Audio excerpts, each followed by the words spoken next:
Xin chào quý vị, chào mừng quay trở lại kênh Trí tuệ Phật học. Đây là series Những hiểu lầm về Phật Pháp.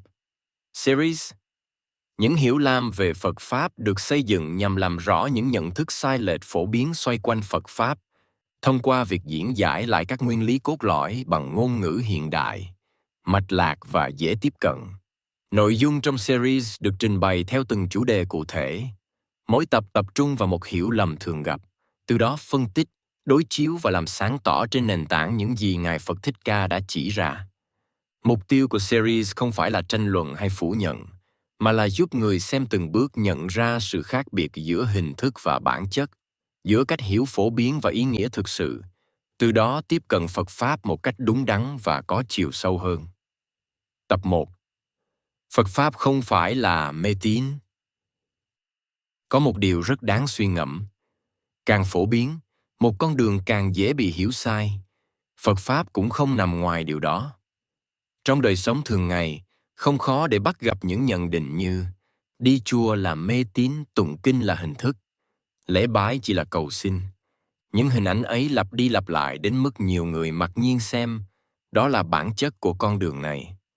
Nhưng nếu nhìn sâu hơn, người ta sẽ nhận ra điều bị gọi là mê tín thực chất không phải là Phật Pháp, mà là cách con người hiểu sai về Phật Pháp.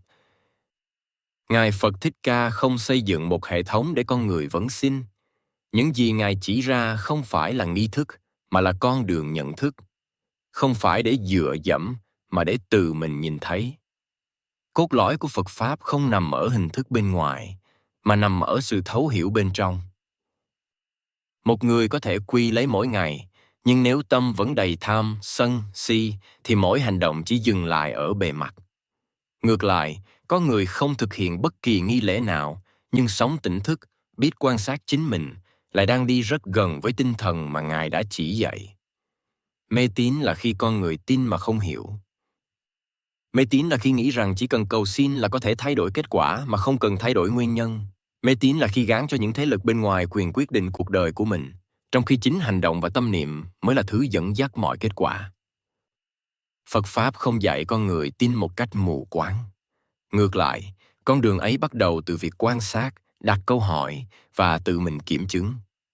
Khi một người đến chùa chỉ để cầu tài lộc, cầu bình an, nhưng không thay đổi cách sống, thì điều đó không phải là thực hành Phật Pháp, mà chỉ là một dạng tâm lý muốn né tránh trách nhiệm. Ở đây, vấn đề không nằm ở việc cầu nguyện, mà nằm ở chỗ người ta đang đặt niềm tin sai cho. Phật không ban phước, Phật không giáng họa. Ngài chỉ ra quy luật vận hành của đời sống để mọi người tự thấy rằng mỗi kết quả đều có nguyên nhân của nó. Nếu gieo nhân thiện, quả lành sẽ đến. Nếu gieo nhân bất thiện, khổ đau là điều khó tránh. Không ai có thể thay thế điều đó, kể cả Ngài. Chính vì vậy, khi một người xem Phật Pháp là mê tín, có thể điều họ đang nhìn thấy không phải là Phật Pháp, mà là lớp vỏ bị biến dạng qua thời gian. Một lớp vỏ được tạo nên từ thói quen, từ nỗi sợ, từ mong cầu và từ sự thiếu hiểu biết. Nhưng khi lớp vỏ ấy được gỡ bỏ, điều còn lại không phải là niềm tin mù quáng, mà là một con đường rất thực tế. Một con đường giúp con người hiểu rõ bản thân mình. Hiểu vì sao mình khổ, hiểu vì sao mình bất an, và quan trọng hơn hết, hiểu cách để không còn bị cuốn theo những điều đó.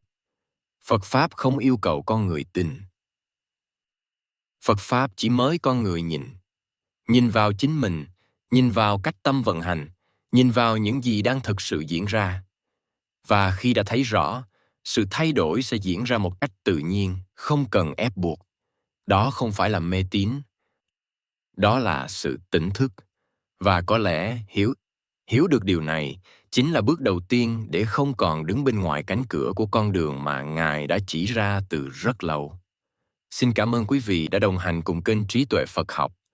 Xin chúc quý vị luôn mạnh khỏe, an nhiên giữa đời thường. Hãy nhấn like và subscribe kênh để không bỏ lỡ những nội dung hữu ích tiếp theo nhé.